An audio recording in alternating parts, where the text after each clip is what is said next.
Hi everyone and welcome back to the channel.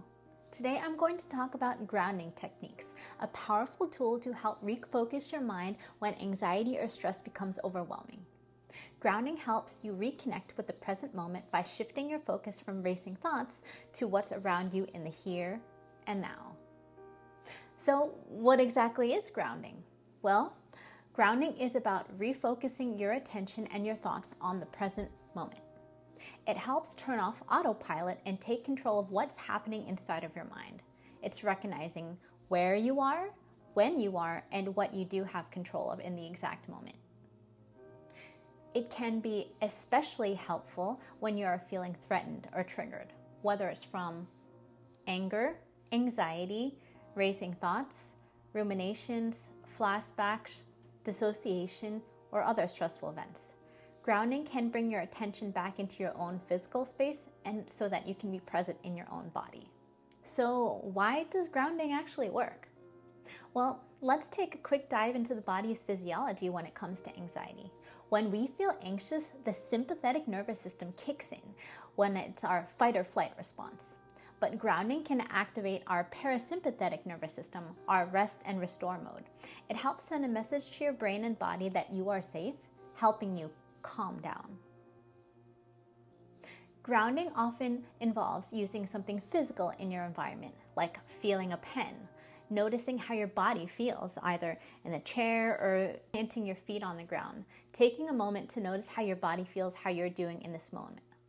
When you do that, do you notice you're feeling more calm or centered?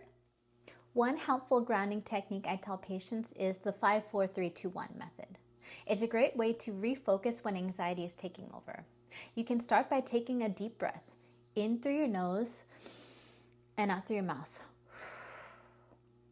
Next, identify 5 things that you can see. Next, 4 things that you can hear, 3 things that you can smell, 2 things that you can feel, and 1 thing that you can taste. Sometimes this is hard to do, so I will tell people to identify things in 3s, and this is actually going to be linked below so that you can take a better look at this information.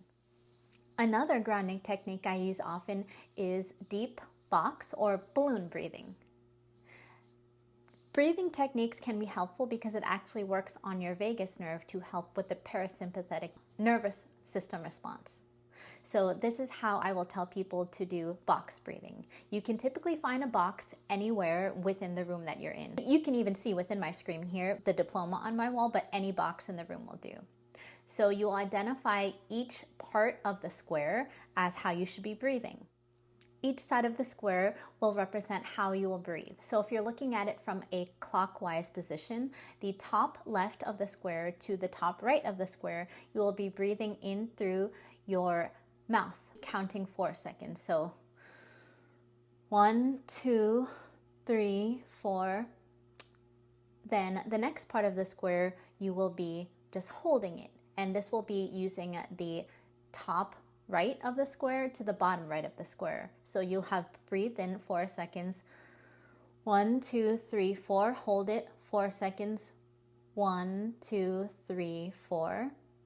Then the bottom right of the square to the bottom left of the square, you'll breathe out through your nose for 4 seconds. So 1, 2, 3, 4. Hold it.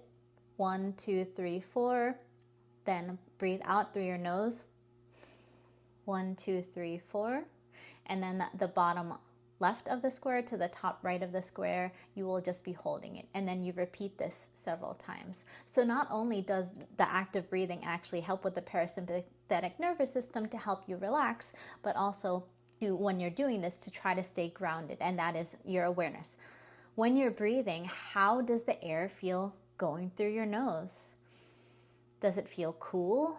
Are you feeling your stomach expand? And when we talk about breathing, it's also going to be really important that it's going to be deep balloon. So when you're breathing in, you want to feel it coming from the bottom of your stomach, because shallow breathing can actually make anxiety worse if you're, doing it too shallow, and it can actually cause you to hyperventilate, which actually causes anxiety to be worse.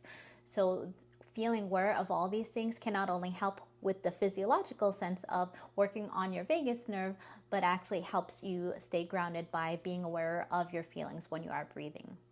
I will share additional tips for grounding in the next video, so stay tuned and click on the next video for more tips on how to stay grounded.